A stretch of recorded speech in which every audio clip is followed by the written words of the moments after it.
Hello dear student, आपका फिर से स्वागत है हमारे यूट्यूब चैनल में। ठीक है, इससे पहले हम ये कहेंगे कि अगर आप नए हो हमारे चैनल पे तो चैनल को सब्सक्राइब कर लीजिए, शेयर भी कीजिएगा। सब्सक्राइब कर लेने से ये रहता है कि हम कोई भी नई वीडियो अपलोड करेंगे तो आप तक वो आसानी से पहुंच जाएगा।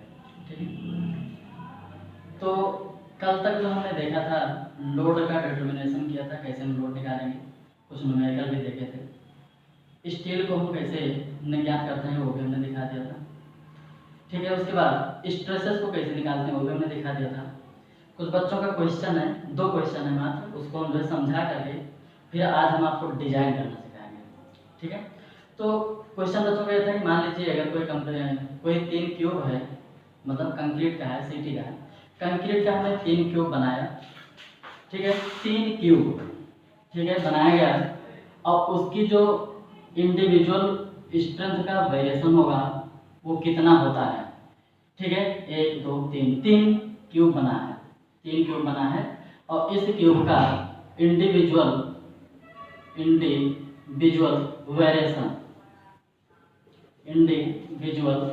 वेरिएशन कितना होगा। तो इंडिविजुअल जो वेरिएशन होता है वह 15% लिया जाता है ऑफ इट्स, ठीक है, ऑफ इट्स एवरेज स्ट्रेंथ। ठीक है, मतलब क्वेश्चन में पूछा गया था कि जो इंडिविजुअल वेरिएशन होता है एवरेज स्ट्रेंथ वो कितना होता है, तो कितना होगा ±15%। ठीक है, 3 क्यूब बनाया गया है, 3 क्यूब को कंप्रेसिव स्ट्रेंथ टेस्टिंग मशीन पर रखकर उसका स्ट्रेंथ हम ज्ञात कर रहे हैं। तो जो उसका एवरेज स्ट्रेंथ होगा इसका 15% का प्रत्येक क्यूब में अलग अलग इसका वेरिएशन आ सकता है। अगर इससे ज़्यादा है या इससे कम है तो हम कहेंगे कि ऐसे सेक्शन या ऐसे क्यूब का हम यहाँ पर यूज नहीं करेंगे, या ऐसे मिक्स का यूज हम यहाँ पर नहीं करेंगे। क्लियर हुआ? तो जो भी वेरिएशन होगा इंडिविजुअल वेरिएशन वो कितना 15% किसका, एवरेज स्ट्रेंथ का। ठीक है, दूसरा क्वेश्चन था कि सिग्मा सीवी डैश कब निकालते हैं, सिग्मा सीवी डैश कब निकालते हैं। देखो, अगर देखा जाए जनरली तो जो सिग्मा सीवी डैश होता है, जो सिग्मा सीवी डैश होता है वह डबली रेनफोर्स बीम तथा टी बीम के लिए ही मान्य होता है, लेकिन हम यहाँ पर भी निकाल सकते हैं। कैसे निकालेंगे, देखो हमने कहा x a is less than x c, under reinforce हो गया, नहीं हुआ, अंडर रेनफोर्स हो गया, और ये हमारा यहाँ से यहाँ तक का जो दिख रहा है ये हमारा है x c, क्योंकि स्ट्रेस क्या है कंक्रीट के ग्रेड और स्टील के ग्रेड पर डिपेंड करता है, तो ये तो चेंज होगा नहीं, ये तो चेंज होगा नहीं। हमने कहा ये यहाँ पर हमने बना दिया एक्स ए, यहाँ पर हमने क्या लिया, यहाँ पर एक्स ए, और ऐसे कंडीशन हम देखेंगे तो हम कहेंगे जब स्टील को फुल यूटिलाइज कर रहे हैं तो ऐसे कंडीशन में कंक्रीट पूर्ण रूप से यूज नहीं किया जा रहा है, और यहाँ से लेकर यहाँ तक की जो दूरी होगा उसको हम मान लेते हैं sigma CV dash, sigma CV 1 भी हो सकता है।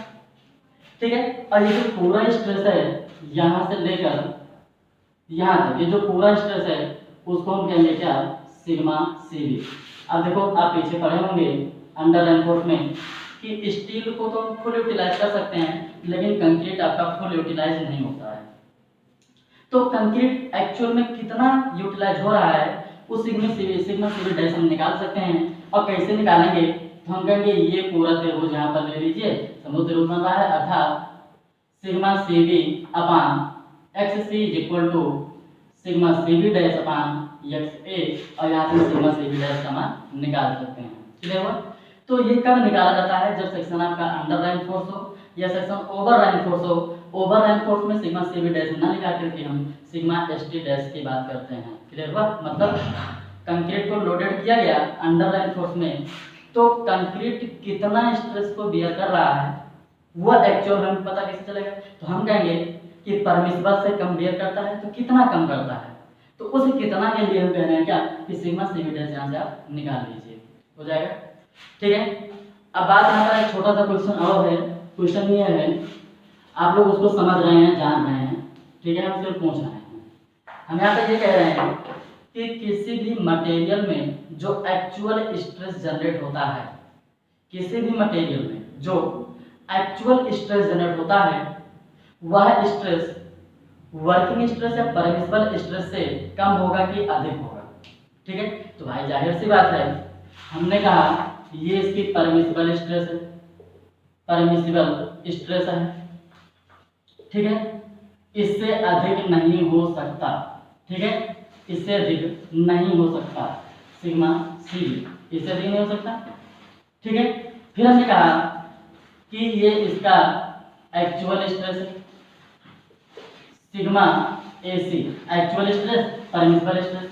अब बताओ ये लिमिट है, अगर इससे ज़्यादा स्ट्रेस होगा तो हम कहेंगे सेक्शन आपका फेल कर जाएगा। तो जो एक्चुअल स्ट्रेस होता है इसके बराबर हो सकता है, लेकिन इससे अधिक नहीं होगा अर्थात इससे कम हो सकता है। यहाँ पर हम कहेंगे क्या कि जो भी परमिसिबल स्ट्रेस होता है, परमिसिबल स्ट्रेस, ठीक है, नेवर ग्रेटर देन किससे, actual stress, actual stress. Clear हो नहीं यहाँ से, बता भाई, ठीक है। मतलब परमिसिबल स्ट्रेस हमेशा अधिक रहेगा, हाँ बराबर हो सकता है क्रिटिकल कंडीशन में, तो हम कहेंगे क्या कि एक्चुअल स्ट्रेस कम रहेगा परमिसिबल स्ट्रेस से। बता रहा क्लियर हुआ। तो सारे क्वेश्चन आपके हो गए हैं, ठीक है। हम कोशिश करेंगे कि आपके क्वेश्चन के लिए भी कुछ, ठीक है, वीडियो बन जाए उसके लिए भी। तो पहले तो आप सीखिए इसको क्वेश्चन करना, फिर उसके बारे में बात हम करेंगे। हाँ आपके पास बुक है, आप बुक से क्वेश्चन लगाइएगा, जो दिक्कत होगा उसको आप पूछ सकते हो कभी भी, ठीक है। चलिए हम आप स्टार्ट कर रहे हैं डिजाइन ऑफ बीम, ध्यान से समझ लीजिएगा, ठीक है। कोई भी क्वेश्चन होगा छोड़ के नहीं आओगे, ठीक है, इसकी गारंटी हम ले सकते हैं, लेकिन ठीक है ध्यान से समझना, रटने का प्रयास मत करो, सिर्फ समझो बस, ठीक है। Design of beam, design of beam में क्या है कि कुछ गिवन रहता है, गिवन क्या क्या रहता है, तो थोड़ा सा हम एक कंसेप्ट यहाँ पर क्लियर करते हैं। एक हमारे पास है डिजाइन और एक हमारे पास है एनालिसिस, इन दोनों में अंतर है। तो एनालिसिस जो होता है उसमें हम किसी मेंबर के बारे में बात नहीं करते हैं, ठीक है, हम अध्ययन कर रहे हैं। मतलब जैसे हमने कहा कि इस मार्कर का हमने एनालिसिस किया, तो एनालिसिस में हम कहेंगे क्या कि इसको हमने खोल दिया, इसके अंदर है क्या, खोल के हमने जब देखा तो इसके अंदर, ठीक है, कुछ इंक को रखने वाले, या हम कह सकते हैं कुछ रोई टाइप में यहाँ पर अंदर रखा हुआ है, तो हम इसका एनालिसिस कर रहे हैं। अब डिजाइन करने के लिए अगर हम बात करेंगे तो हम कहेंगे कि वो जो अंदर मटेरियल इसके पड़ा है, जैसे हम यहाँ पर देख रहे हैं, जैसे हम यहाँ पर देख रहे हैं क्या, देखिए ये इंक वाला यहाँ पर इंक इसमें डाला जाता है। हमने कहा कि अब हम इसका डिजाइन करेंगे, ये कैसे डिजाइन करेंगे, हम कह रहे हैं क्या कि अगर इस मार्कर से लिखने की जो क्षमता है वो 4 घंटे है, तो इसका मतलब कि 4 घंटे के लिए इंक इसमें होना चाहिए, ठीक है। तो उसके आधार पर हम इसका क्या कर रहे हैं, डिजाइन कर रहे हैं। किसके आधार पर, इस मार्कर से 4 घंटे हम लिख सकते हैं, तो 4 घंटे पर्याप्त के लिए इसमें इंक भी होना जरूरी है। क्लियर हुआ। तो ये हमारा हो गया क्या, डिजाइन और एनालिसिस। तो एनालिसिस जो होता है वो हम फोर्स का करते हैं कि मान लीजिए बीम है, ये मान लीजिए बीम है, ठीक है, इस बीम पर कितना लोड आ रहा है, इस बीम पर कितना लोड आ रहा है, ठीक है, कौन कौन सा लोड आ रहा है, वो सब हम क्या कर रहे हैं, यहाँ पर एनालिसिस कर रहे हैं, सभी को हम अध्ययन कर रहे हैं। फिर जब लोड हमें पता चल गया तो हम कहेंगे कि ये डिजाइन जो, हाँ फिर जब लोड हमें पता चल गया तो हम यहाँ पर ये कहेंगे कि भैया इस बीम की चौड़ाई क्या होगी, गहराई क्या होगी, ग्रेड अगर पता है तो ठीक है, नहीं तो हम ग्रेड भी बताना पड़ेगा, ठीक है। फिर हम कहेंगे क्या कि यदि यदि इस कंक्रीट बीम पर, या हम कहेंगे यदि इस आरसीसी बीम पर इतना लोड आ रहा है तो उस लोड को पर्याप्त रूप से बियर करने के लिए कितने इसमें सरिया डाले जाएंगे, कितने बार डाले जाएंगे। अब वो बार का डायमीटर क्या होगा ये भी आपको बताना है, चौड़ाई बताना है, गहराई बताना है, बार का डायमीटर और कितने बार पड़ रहा है, यही क्या होता है, हमारा डिजाइन होता है। तो डिजाइन हम पर्टिकुलर किसी मेंबर की करते हैं, जबकि एनालिसिस, ठीक है, जैसे फोर्स हो गया, फोर्स के बाद ग्रेड कौन सा यूज किया जा रहा है, इनके सब हम करते हैं, एनालिसिस करते हैं। तो हमारे पास दोनों नंबर समझ में आ गया होगा। गिवन, ठीक है, यहाँ पर आप समझने का प्रयास कीजिएगा, समझेंगे तभी अच्छे से आप क्वेश्चन समझ कर पाएंगे, नहीं कर पाएंगे। गिवन में सबसे पहला जो जरूरी है वो क्या जरूरी है, लोड।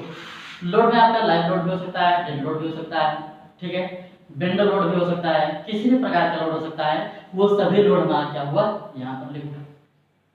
अब देखो हमने कल बात किया था कि यदि इस पे हमने कुछ लोड लगा दिया, हमने यहाँ पर एक मेंबर रख दिया। अब बताओ कि जो यहाँ पर कॉलम लगा रहे हैं, जो यहाँ पर हमने कॉलम लगाया है, इस कॉलम पर कितना लोड आएगा। तो हम क्या कहेंगे, हम कहेंगे कि ये तो लोड आ ही रहा है और प्लस इस बीम का लोड भी आ रहा है। मतलब हम कहेंगे क्या कि सेल्फ वेट भी इसी में इंक्लूड किया जाएगा। क्लियर हुआ भाई? वही चीज है, आप कांटे पर जाके खड़े हो रहे हो, अपने सर पे एक बोरी रख करके खड़े हो रहे हो, तो आपका वेट भी और उस बोरी का वेट, ये दोनों ही वो तराजू आपको दिखाएगा, इंडिकेट करेगा। क्लियर हुआ ऐसे? तो लोड में कौन कौन सा लोड? लाइव लोड होगा, ठीक है, लाइव लोड होगा, डेड लोड होगा, ठीक है। उसके बाद में क्या होगा? हाँ, इसी डेड लोड को हम सेल्फ वेट भी कहते हैं। वह लोड जो समय के साथ परिवर्तन ना हो उसको हम कहेंगे डेड लोड, और वो हमारा क्या होता है? Self weight. क्लियर हुआ? दूसरा स्टेप में क्या होना चाहिए? दूसरे में आपका होना चाहिए स्पैन। दूसरे में आपका क्या होना चाहिए? स्पैन में आपका क्लियर स्पैन भी हो सकता है, और दूसरा इफेक्टिव स्पैन भी हो सकता है। क्लियर हो यहाँ से? दोनों में से कोई भी दे सकते हैं भाई। अगर क्लियर रहेगा तो हम इफेक्टिव निकाल सकते हैं, और इफेक्टिव रहेगा तो क्लियर तो कोई जरूरत नहीं है। जांच जब करेंगे तब क्लियर की जरूरत पड़ेगी, ठीक है। स्पैन। तीसरे नंबर पे हमने क्या दे दिया? Grade of material. और ग्रेड ऑफ मटेरियल में कौन कौन सा मटेरियल होगा? ठीक है, एक तो होगा कंक्रीट और दूसरा हमारा क्या होगा? स्टील। ठीक है, ये इतने हम लेकर के यहाँ पर देखते हैं, बस इतना पता है, कुछ नहीं पता है। ठीक है, गारंटी दे रहे हैं आप लोग अगर सीख लेंगे तो किसी भी बीम की डिजाइन कर लेंगे, और नहीं विश्वास होगा तो आप कहिएगा अपने कमरे के बीम में के। ठीक है, कमरे में अपना देख लेना कि कितना यहाँ पर लोड आ रहा है, आप वहाँ पर तुरंत जो है डिजाइन कर सकते हैं। क्लियर हुआ? तो ये इतना हमें पता है, लोड पता चल गया, स्पैन पता चल गया, ग्रेड ऑफ मटेरियल पता चल गया, कंक्रीट और स्टील, ये आपको गिवन रहेगा। अगर नहीं दिया गया है कोई मतलब नहीं है, ये दोनों होंगे तो भी हम डिजाइन कर सकते हैं, केवल ये दोनों रहे बस। ठीक है, लोड रहे, स्पैन रहे, इसके अलावा कुछ न रहे तो भी हम यहाँ पर डिजाइन कर सकते हैं। क्लियर हुआ? तो ये इतना आपका गिवन रहेगा। अब इसके बाद स्टेप बाय स्टेप हम चल रहे हैं, इसको आपको लिखना होगा, लिख लीजिएगा। हम पहला स्टेप यहाँ पर सॉल्व करेंगे, ठीक है, तो पहला स्टेप हम यहाँ पर देखेंगे जब, तो स्टेप नंबर एक जो होता है, हम वहाँ पर साइज ऑफ बीम की बात करते हैं, और साइज ऑफ बीम में पहला जो आपका होगा वो होगा डेप्थ ऑफ बीम। पहला आपका क्या होगा? Depth of beam, capital D. ठीक है, देखो इसको हम लिमिट स्टेट में थोड़ा सा विस्तार करेंगे। ठीक है, ये जो डेप्थ होता है ये पार्टिकुलर डिफ्लेक्शन को ध्यान में रखते हुए बनाया जाता है, डिफ्लेक्शन को। ठीक है, तो ये यहाँ का नहीं है, लिमिट स्टेट का है, लेकिन हम थोड़ा सा परिचय यहाँ पर हम देंगे। एक स्केल ले लीजिएगा, पटरी जो आप खींचते हो, उस पटरी को कुछ इस प्रकार से रखना। जब इस प्रकार से हम रखेंगे तो हम क्या देखेंगे कि ये थिकनेस इसकी कम रहेगी, जबकि ये विड्थ इसकी अधिक होगी। हम इस पर लोड लगाए, हम क्या देखेंगे कि ये भाई कुछ इस प्रकार से क्या हो रहे हैं? बेंड हो जा रहे हैं। ठीक है, अब हमने क्या किया, इस पटरी को उठा करके हमने ऐसे कर दिया, पटरी को हमने कैसे रख दिया? इस प्रकार से। जब हम पटरी को इस प्रकार से रखे कि ये चौड़ाई कम हो गई, गहराई अधिक हो गई, अब हम लोड लगा रहे हैं, क्या देख रहे हैं? ये तो बेंड हो ही नहीं रहा है, ये बेंड हो ही नहीं रहा है। हमने क्या देखा कि किसी भी धर्म को बेंडिंग में बचाने के लिए या डिफ्लेक्शन में बचाने के लिए, भाई ये बेंड हो रहा है, इसका मतलब क्या? डिफ्लेक्ट हो रहा है। ठीक है, सो में आप पढ़े होंगे, डिफ्लेक्ट हो रहा है। तो इसी डिफ्लेक्शन को रोकने के लिए हम क्या करते हैं? इसकी गहराई को इंक्रीज कर देते हैं, जबकि विड्थ को हम क्या करते हैं? कम कर देते हैं। बता भाई क्लियर हुआ? इतना समझ में आया कि नहीं आया? ठीक है, हाँ, अगर ये डाउट्स आपको है, ये लिमिट स्टेप में बताया जाएगा, क्योंकि वहीं पर इकोनॉमिकल सेक्शन बनाने की बात आती है। ठीक है, तो हम वहीं पर इस चीज को जो है जिक्र करेंगे। ठीक है, चलिए ठीक है। यहाँ पर हमने क्या देखा? डेप्थ ऑफ बीम, और डेप्थ ऑफ बीम जो डी है, ये डी 3 केस में लिया जाता है। एक हमारा क्या होगा? एक वो हमारा होगा, ठीक है, हैवी लोडेड या ओवर रेनफोर्स सेक्शन। तो ये तो आपको पता नहीं होगा, हैवी लोडेड पता रहेगा। और इसके लिए ठीक है कितना लेंगे? तो हम कहेंगे स्पैन बाई 5 से स्पैन बाई 10। क्लियर हो? दूसरा हमारा होगा मीडियम लोडेड। मीडियम लोडेड के लिए क्या होगा? Span by 10 to span by 15। ठीक है। तीसरा हमारा होगा, ठीक है, लिस्ट लोडेड मतलब क्या? कम, बहुत कम लोड है। इसके लिए अगर हम बात करेंगे तो हम कहेंगे span upon 15 to span upon 20। Clear हुआ? ये कुछ इस प्रकार से रहता है। अब आपके दिमाग में आएगा कि हमें पता कैसे चलेगा कि हैवी लोड है, मीडियम लोड है, लिस्ट लोड है या कम लोड है।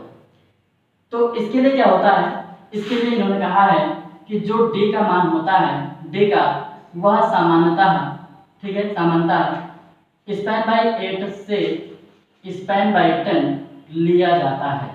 आप जब भी क्वेश्चन सॉल्व करेंगे इससे सॉल्व करेंगे, ना कि इससे सॉल्व करेंगे। क्लियर हुआ? ये सिर्फ आपको नॉलेज रखना है। पी में कभी कभी यहाँ से क्वेश्चन पूछ लेता है। ठीक है। तो जो भी न्यूमेरिकल आप सॉल्व करेंगे वो इससे सॉल्व करेंगे। डेप्थ जो भी होगा L/8 से कितना? L/10। क्लियर हुआ यहाँ पर? ठीक है। अब इसके बाद हम कहेंगे क्या? बी नंबर पे बात करेंगे और बी नंबर पे हम विड्थ निकालेंगे। ठीक है, विड्थ ऑफ बीम। तो जनरली जो केस होता है, हम कहेंगे जो चौड़ाई और गहराई का अनुपात होता है वह कितना लेते हैं? 2 लेते हैं या 1/2 लेते हैं। अर्थात डी का मान चौड़ाई का 2 गुना लगभग लिया जाता है। ठीक है। यहाँ हम कहेंगे क्या? यहाँ हम कहेंगे क्या कि जो भी बी होगा वो D/2 से D/3 लिया जाता है। ठीक है। इसका मान है चौड़ाई का। चौड़ाई का जो भी मान है D/2 से D/3 ले आता है। क्या आपको साइज मिला कि नहीं मिला? भाई यहाँ से गहराई मिल गया, यहाँ से आपको चौड़ाई मिल गया और चौड़ाई और गहराई, ठीक है, ये हमारा क्या होता है? क्रॉस सेक्शन होता है। और लेंथ तो आपको पहले से ही पता था। बताओ क्लियर हो नहीं हो? तो यहाँ पर हम कह सकते हैं क्या कि इस धर्म की साइज हमें मिल चुका है। बताओ क्लियर हो नहीं यहाँ से? अब अगला स्टेप, साइज स्टेप नंबर 2। जब स्टेप नंबर 2 पर हम बात करेंगे तो यहीं पर हम यल इफेक्टिव भी निकाल देते हैं। यहीं पर हम क्या निकाल लेंगे? यल इफेक्टिव भी निकाल देंगे। ठीक है। दूसरा नंबर स्टेप जो होगा, ठीक है, इफेक्टिव लेंथ। दूसरा नंबर हमारा क्या होगा? Effective length. ठीक है। अभी हम केवल सिंपली सपोर्टेड बीम की बात कर रहे हैं। केवल किसकी बात कर रहे हैं? सिंपली सपोर्टेड बीम की बात कर रहे हैं। ठीक है। आगे हम कैंटिलीवर की बात करेंगे। सिंपली सपोर्टेड बीम की बात हम कर रहे हैं। जब इफेक्टिव लेंथ की हम बात करेंगे तो देखिए यहाँ पर इफेक्टिव लेंथ और क्लियर लेंथ है क्या? क्लियर स्पैन और इफेक्टिव स्पैन है क्या? ठीक है। यहाँ पर हमने कुछ सपोर्ट बना दिया इस प्रकार से। ये हमारा क्या है? बीम है और ये हमारा क्या है? यहाँ पर कॉलम है। ये दीवार है तो नहीं मतलब। अब बात आती है कि क्लियर स्पैन क्या होगा। तो जो हमें वास्तविक रूप में दिख रहा है, स्पष्ट रूप से जो हमें दिख रहा है या क्लियरली जो लेंथ हमें दिख रही है वो हमारा क्या कहलाएगा? Clear span. जैसे आप जिस कमरे में बैठे हो उस कमरे में हम जहां से देख सकते हैं, जितनी डिस्टेंस को हम देख सकते हैं वो हमारा क्या कहलाएगा? Clear span. तो भाई दीवार के अंदर तो देखोगे नहीं, सिर्फ हम यहाँ से यहाँ तक देखते हैं। ठीक है। सिर्फ यहाँ से यहाँ तक देखते हैं और उसको हम क्या कहेंगे? यहाँ पर क्लियर स्पैन। बता रहे क्लियर? ठीक है। इसमें कोई दिक्कत तो नहीं होनी चाहिए। हम इतना देख सकते हैं, ये हमारा क्लियर स्पैन हो गया। अब फिर बात आती है इफेक्टिव स्पैन क्या होगा या इफेक्टिव लेंथ क्या होगा।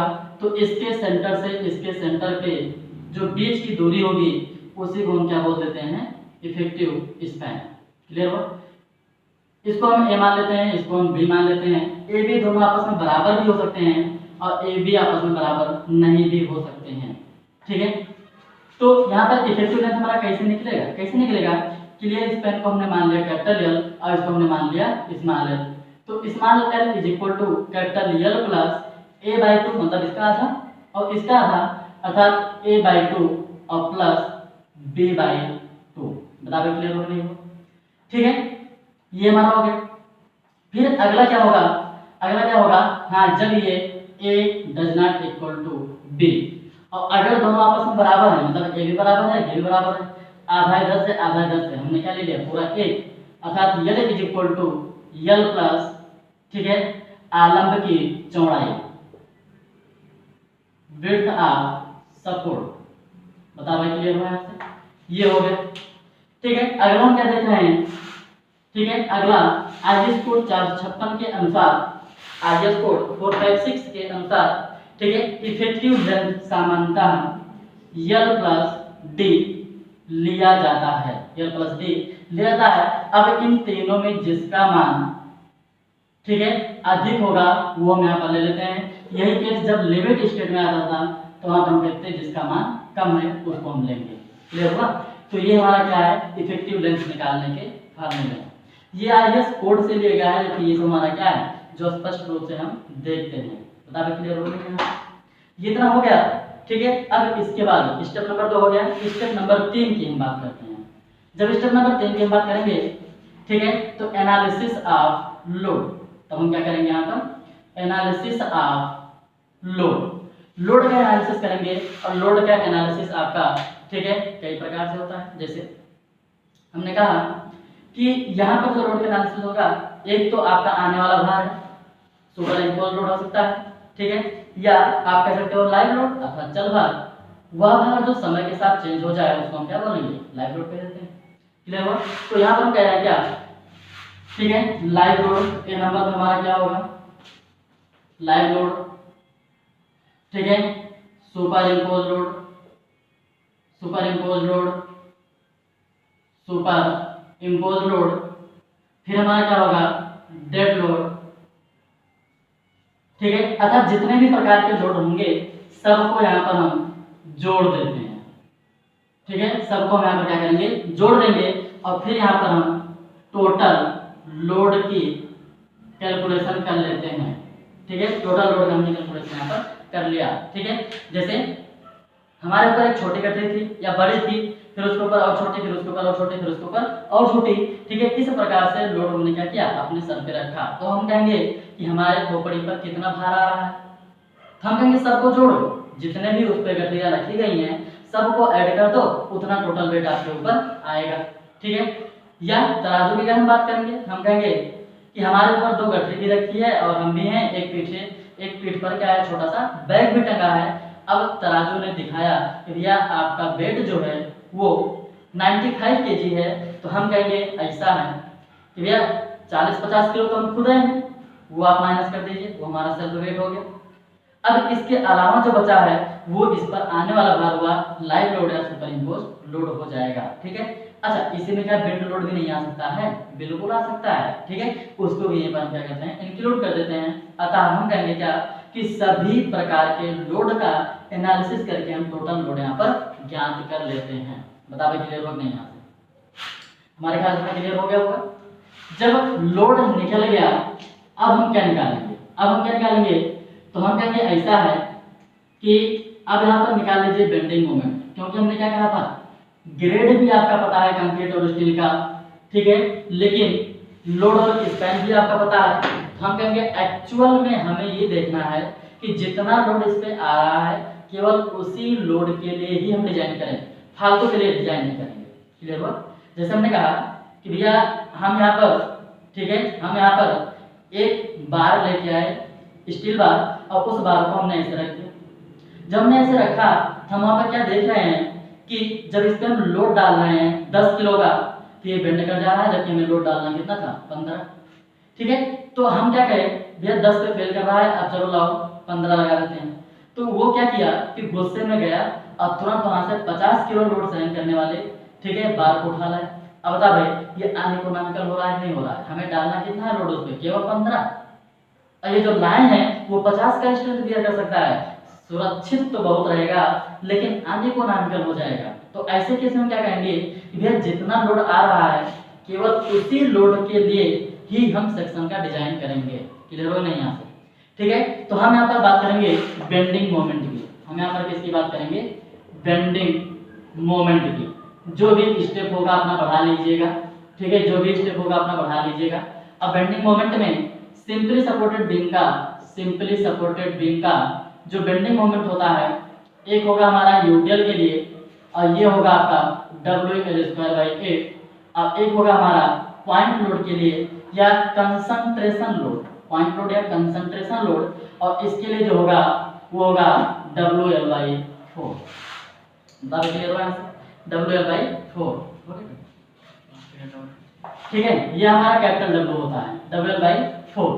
अब ये स्मॉल l हम क्यों लिख रहे हैं, थोड़ा सा बात करते हैं। यहाँ पर ये हमारे पास एक बीम है, ठीक है। मान लीजिए आपके पास बीम नहीं है, बीम नहीं है, स्टील की सरिया तो होगा, ठीक है। अब इस पर आप लोड लगाइए, जब लोड लगाएंगे तो हम क्या देखेंगे कि ये भाई साहब कुछ इस प्रकार से उठने का प्रयास करते हैं।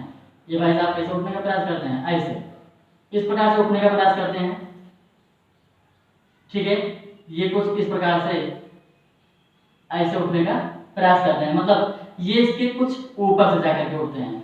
जैसे यहाँ पर अगर सपोर्ट रखा गया है तो ये हमारा कुछ इस प्रकार से ऐसे बेंड होता है। तो हम अगर देखेंगे तो ये लगभग इसके बीच में आता है, पूरा नहीं आता लेकिन हम मान लेते हैं कि इसके बीच में रहता है। तो बेंडिंग जो हो रहा है वह हमेशा इफेक्टिव लेंथ के आधार पर लिया जाता है। क्लियर हुआ, ठीक है।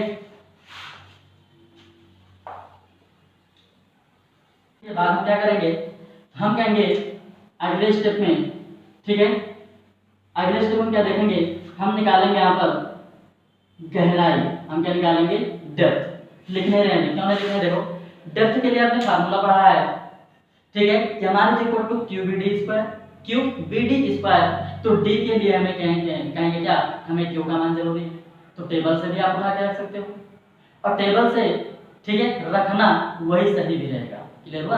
तो हम यहाँ पर क्या कह रहे हैं, depth of beam, depth of beam. और डेप्थ ऑफ बीम की जब हम बात करेंगे तो हम कहेंगे चूंकि यमार इज इक्वल टू QBD² और यहाँ से हम D का मान निकालेंगे, यह पाएगा MR/Q × B। बता रहे क्लियर हुआ यहाँ से, ठीक है। Q का मान हम कहाँ से लेंगे, टेबल से। Q का मान हम कहाँ से लेंगे, टेबल से, ठीक है। आप पीछे लिखे हो अगले पिछले वाले लेक्चर में, इसका जो मान आता है वो आता है K × J × सिग्मा CV और बटे कितना आता है 2। क्लियर हुआ। तो आप वहां से इसका मान जो है निकाल लीजिएगा और चाहे आप उठा करके रख दीजिएगा। बता रहे क्लियर हुआ। हमने सबका टेबल बनवा दिया है, Q का मान उठा के रखिए और डेप्थ आप बीम पर निकालिए, ठीक है। अब देखो अभी हम बताएंगे Q आपको टेबल में याद करने की जरूरत ही नहीं है, ठीक है, लेकिन वो आपका प्रोसेस लंबा हो जाता है, ठीक है। तो इससे अच्छा क्या है कि हम Q का मान याद कर लेंगे और उसी के आधार पर हम डिजाइन स्टार्ट करेंगे। क्लियर हुआ। अब यहाँ पर हम देखेंगे जो स्मॉल d आ रहा है, इसी स्मॉल d में हम उचित कवर जोड़ देंगे और यहाँ से आपका ओवरऑल डेप्थ हो जाता है। ये हमारा क्या हो जाता है, ओवरऑल डेप्थ हो जाता है। ये हमारा है D एक्चुअल, ये हमारा क्या है, D एक्चुअल। देखो अब जो सबसे पहले स्टेप में आपने माना था वहां पर D एज्यूम किया गया था, अर्थात माना गया था, और यहाँ पर क्या हुआ है, D एक्चुअल आ गया। तो यहाँ पर कहेंगे क्या कि कंडीशन आपका फॉलो करना चाहिए कि जो D एज्यूम था, ठीक है, वो हमेशा अधिक होना चाहिए किससे, D एक्चुअल से, D एक्चुअल से, या इसी को हम D रिक्वायर्ड भी कहते हैं, मतलब आवश्यक, इतना आवश्यक है, अगर इससे कम करोगे तो फेल हो जाएगा, इतना आवश्यक है, अगर इससे कम करोगे तो फेल हो जाएगा। तो हम ऐसा कह सकते हैं D रिक्वायर्ड, अर्थात D एज्यूम,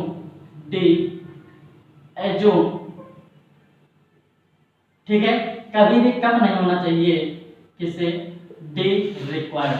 अगर कम रहेगा तो फेल। क्यों फेल कर रहा है उसको हम थोड़ा देखेंगे।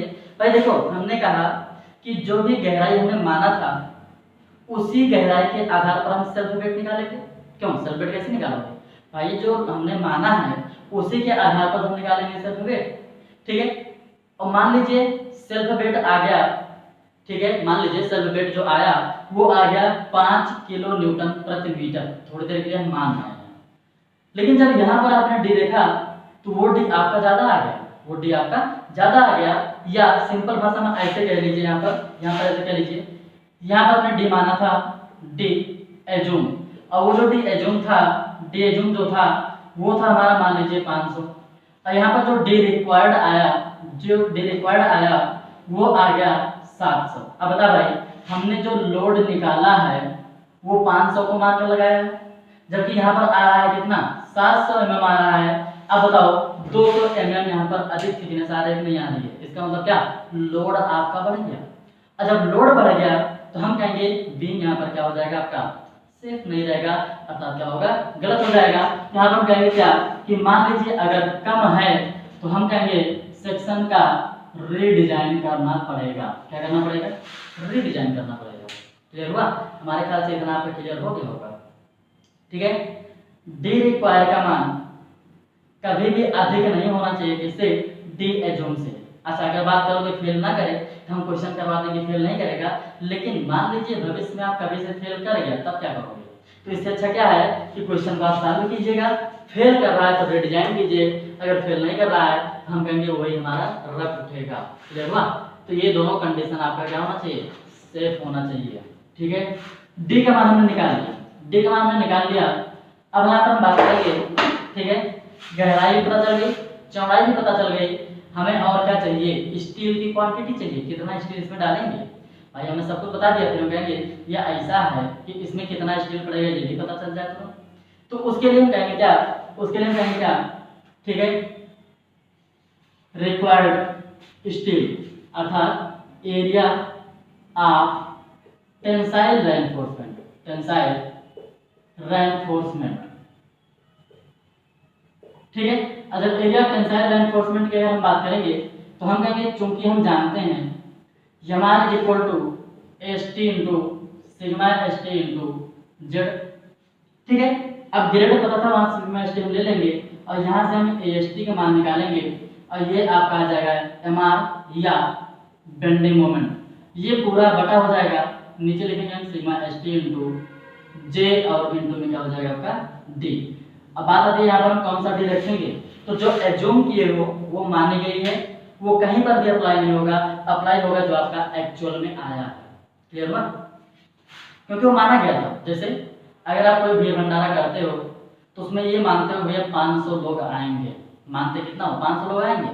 ठीक है, अब फिर 500 लोग नहीं आते हैं, दूसरे दिन आप गए और बावर्ची से पूछे भैया कितना खाना बचा, तो वो कहेंगे क्या कि एक्चुअल में जो हमारा खर्च हुआ है सिर्फ इतना हुआ है बस। ठीक है ना, तो एक्चुअल और इसमें एज्यूम में क्या अंतर होता है, ये होता है कि एज्यूम हम थोड़ा सा ज्यादा रख के चलते हैं जबकि एक्चुअल हमारा हमेशा क्या होता है थोड़ा सा कम आता है। तो यहाँ पर जो रखा जाएगा वो एक्चुअल रखा जाएगा। अब अगली बार जब भी वो भीड़ भंडारा करेंगे वहां पर जितना व्यक्ति आए थे उससे थोड़ा सा ज्यादा लेंगे। ठीक है, तो यहाँ पर किसको इन्होंने किसको बेस माना, एक्चुअल को माना। तो ये चीज यहाँ पर भी है, सिर्फ हम एक्चुअल को ही बेस मानकर एक्चुअल गहराई के आधार पर हम, ठीक है, टेंसाइल रेनफोर्समेंट निकालेंगे। बता रहे क्लियर हो, एज्यूम पर निकालने से क्या दिक्कत थी, एज्यूम पर निकालने से क्या दिक्कत थी, कुछ नहीं। एज्यूम पर अगर हम निकालते तो हम कहेंगे वो मानी गई है, बहुत ज्यादा भी हो सकता है, अन्य को नामकरण होने का खतरा रहता है। तो इससे अच्छा क्या है कि जो वास्तव में हमारा है हम केवल उसी के आधार पर स्टील की क्वांटिटी ज्ञात करेंगे। क्लियर हो यहाँ से, ठीक है। तो हमने यहाँ पर एसटी का मान निकाल लिया। अब हम यहाँ पर निकालेंगे number of bar, number of बार। और जब नंबर ऑफ बार की हम बात करेंगे तो हम कहेंगे n is equal to AST upon small AST। बराबर क्लियर हो नहीं यहाँ से, ये स्मॉल AST क्या है, एक छड़ का क्षेत्रफल। ठीक है, एरिया वन स्टील बार, जबकि ये AST क्या है जो आपका यहाँ से मिला है। क्लियर हुआ, ये कैसे निकाला गया, ये कैसे निकाला गया, तो थोड़ा सा हम बात कर लेते हैं, थोड़ा सा हम बात कर लेते हैं यहाँ पर ये कैसे निकाला गया। जैसे हमने कहा कि एक लाइन में, ठीक है, कितने लोग बैठे हैं, 5 लोग बैठे हैं। कितने लोग बैठे हैं, 5 लोग बैठे हैं। ठीक है, फिर हमने कहा कि इन सभी का जो एरिया है, इन सभी का जो एरिया है वो एरिया हम मान लेते हैं कितना है 10 AST। कितना मान लेते हैं AST। नंबर हमें नहीं पता है, हमें नंबर यहाँ पर नहीं पता है, टोटल एरिया हमने मान लिया। अब फिर हम कहेंगे क्या कि 1 से हम यहाँ पर भाग कर देंगे, अब हमारा कितना आ जाएगा 5। क्यों, क्योंकि 1 2 3 4 5 लोग यहाँ पर बैठे हैं, अर्थात ये हमने क्या किया यहाँ पर भाग किया, यहाँ पर स्मॉल AST का मान आ जाएगा। या सिंपल भाषा में आप ऐसे कह सकते हो, देखो और सिंपल भाषा में देखो, हमने कहा एक का जो क्षेत्रफल है, एक का जो क्षेत्रफल है वो AST है। ठीक है, एक एक खंड का क्षेत्रफल कितना है AST है, हम कहेंगे n इंटू AST कर दें अगर मैं, तो ये हमारा टोटल AST आएगा कि नहीं आ जाएगा, बता भाई। ठीक है, एक छड़ का क्षेत्रफल और गुणे ये हमने कर दिया, यहाँ से हमारा टोटल एसटी आ जा रहा है। अब यहाँ से हमें नंबर ऑफ बार निकालना है, इस एक छड़ के क्षेत्रफल को हमने कहाँ पर भेज दिया, नीचे भेज दिया। बताओ क्लियर? तो ये हमारा क्या था, ये हमारा क्या था, तो हम कहेंगे ये हमारा केवल डिजाइन था। ठीक है, अभी हम चेकिंग नहीं किए हैं, चेकिंग जो होगा आपका वो आगे होगा। अभी हम केवल डिजाइन किए हैं। डिजाइन में हमने क्या क्या देखा, गहराई निकालना, एसटी का मान निकालना, ठीक है, नंबर ऑफ बार बताना कि अगर हम 12 mm व्यास की सरिया यूज कर रहे हैं तो कितना सरिया लगेगा, और अगर हम 20 mm व्यास की सरिया यूज कर रहे हैं तो कितना लगेगा। ठीक है, अगर हम 25 mm व्यास की सरिया यूज कर रहे हैं तब कितना सरिया लगेगा, तो उन सभी के लिए हमने क्या देखा, यहाँ से देख लिया। ठीक है, हमने यहाँ पर रेनफोर्समेंट बार डाल दिया। अब इसके बाद क्या करेंगे, इन सभी बार को अरेंज भी करना पड़ेगा। इन सभी बार को हम क्या करेंगे, अरेंज भी करते हैं। तो वो अरेंज यहाँ पर हमने कुछ स्पेसिंग बताया था। ठीक है, स्पेसिंग बताया था, मान लीजिए 2 लेयर में आ गया। ठीक है, तो अब बात यहाँ पे है कि इन दोनों के बीच कितना स्पेसिंग होना चाहिए। हमने यहाँ पर आपको कुछ दिखाया था, क्या 15 में होना चाहिए या 1 5। ठीक है, 5 का मतलब क्या, ये मेन बार का डायमीटर, क्लियर हुआ, या कोर्स एग्रीगेट का 2/3। ठीक है, ये आपका वर्टिकल डिस्टेंस था। हॉरिजॉन्टल डिस्टेंस की हमने बात किया था, तो आप हमने कहा था 25 mm। ठीक है, कोर्स एग्रीगेट का साइज प्लस 5 mm, या ठीक है बार का डायमीटर, क्लियर हो नहीं यहाँ से। ठीक है, ये कुछ हमारा इस प्रकार से यहाँ पर। ठीक है, इसको हम जो है स्थापित करते हैं, अरेंज करते हैं। बताओ क्लियर हो? अगर ये इसकी गहराई 700 mm से अधिक हो जाए, 700 mm से अधिक हो जाए, तो हम कहेंगे कि इसके पार्श्व में भी प्रबलन देना पड़ेगा। ठीक है, पार्श्व में भी प्रबलन देना पड़ेगा। ठीक है, तो हमारे ख्याल से डिजाइन आपको समझ में आ गया है, डिजाइन हमारे ख्याल समझ में आ गया है। इस पे हम क्वेश्चन लगाएंगे, लेकिन क्वेश्चन जो है आज नहीं लगाएंगे। ठीक है, तो हमारे ख्याल से डिजाइन आपको समझ में आ गया है। थोड़ा थोड़ा जल्दी से बोल देते हैं, आप याद इसको कैसे करेंगे। पहले केस में आपको निकालना है डी का मान, साइज ऑफ बीम। दूसरे केस में जो निकालना है इफेक्टिव लेंथ। तीसरे केस में जो निकालना है लोड। चौथे में जो निकालना है बेंडिंग मोमेंट। ठीक है, पांचवें केस में जो निकालना है डेप्थ ऑफ बीम। छठवें केस में जो निकालना है एरिया ऑफ टेंसाइल रेनफोर्समेंट।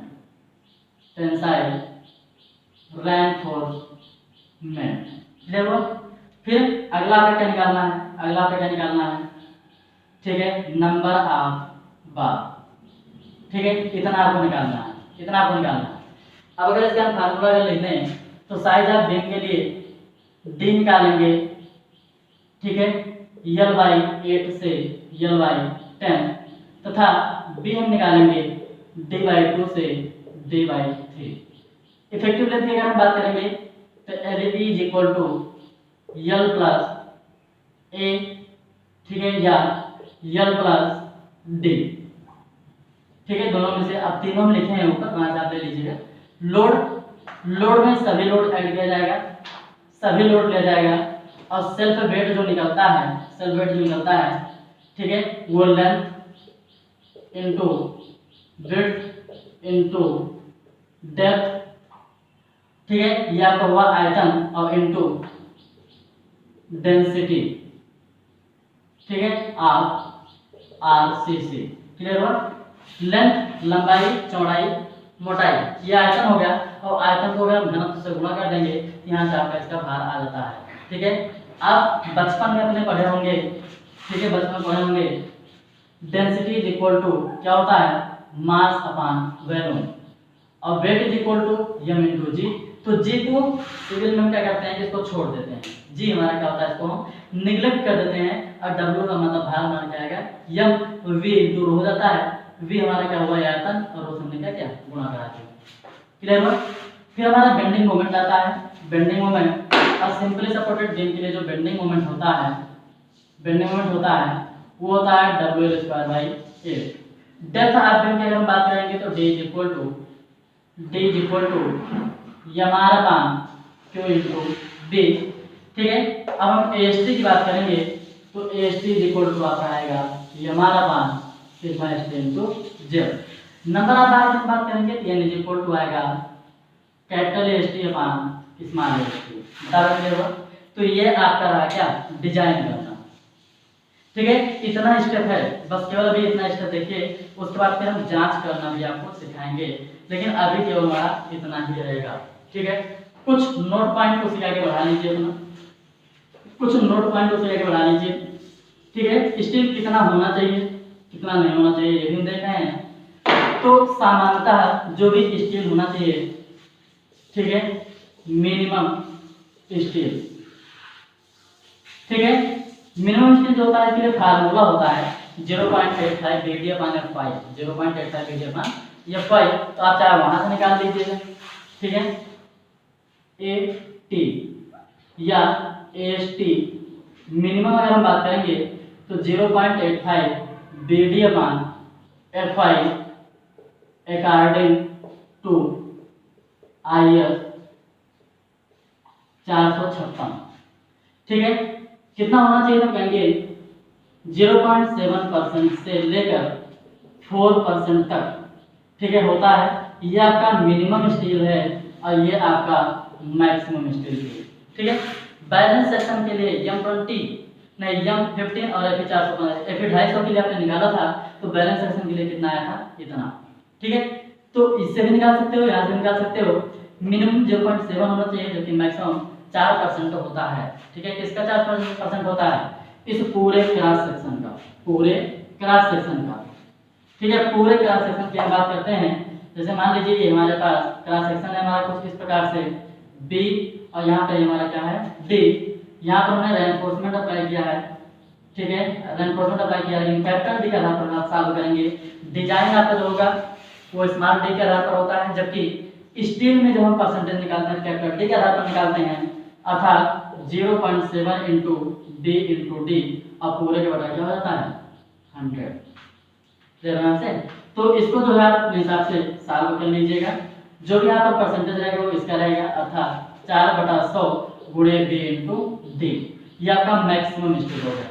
इससे अधिक नहीं होना चाहिए और इससे कम नहीं होना चाहिए, इससे नहीं, फार्मूले से इससे कम नहीं होना चाहिए, तो हम कहेंगे ये सेक्शन हमारा क्या रहेगा, सेफ रहेगा। अगर इससे कम हुआ फेल कर जाएगा, इससे अधिक हुआ तो अनइकोनॉमिकल हो जाएगा, क्लियर। लेकिन कॉलम के केस में अधिकतम 6% तक स्टील डाली जा सकती है, अधिकतम 6% तक स्टील डाली जा सकती है। कहाँ पर, कॉलम के केस में। ये कॉलम हम, ये बीम है, कॉलम नहीं है। कॉलम के केस में 6% क्यों डालते हैं और कहाँ पर डालते हैं उसको भी थोड़ा सा दिखाएंगे, ठीक है। देखो यहाँ पर क्या है, हमने कहा ये हमारे पास कॉलम है, यहाँ पर हम बार डाल रहे थे, ये बार आकर के यहीं पर खत्म हो गया, ये बार आकर के यहीं पर खत्म हो गया, तो हम कहेंगे कि अब ऐसा है इसमें बार और पड़ेगा, तो उस बार को हम बेल्ट भी कर सकते हैं। लेकिन अगर 36 mm से कम है तो हम कहेंगे कि यहाँ पर हम बेल्ट नहीं करेंगे और इसके लिए क्या करेंगे, यहाँ पर ओवरलैपिंग करेंगे, कुछ ऐसे, ठीक है। तो देखो अब ये थोड़ा सा बेंड होकर के ऊपर जाता है, ये ऐसे आता है, ठीक है, ये ऊपर जाकर से मिल जाता है यहाँ। तो यहाँ पर देखो स्टील की एरिया अधिक हो रही है, यहाँ पर भी स्टील का एरिया अधिक हो रहा है, तो यहाँ पर मैक्सिमम कितना हो सकता है, स्टील 6% हो सकता है। अगर 6 से अधिक हो रहा है, मान लीजिए 6 से अधिक हो रहा है, हम कहेंगे कि अगली बार जो भी होगी वो हम उस सेक्शन से हटा करके, ठीक है, चाहे ऊपर जोड़े और चाहे नीचे जोड़े, ठीक है, कुछ इस प्रकार से हम जोड़ देते हैं, बता क्लियर हो, ठीक है। तो आज के लिए हमने डिजाइन देख लिया है, डिजाइन का क्वेश्चन जो है हम अगले लेक्चर में करेंगे, ठीक है। Thank you.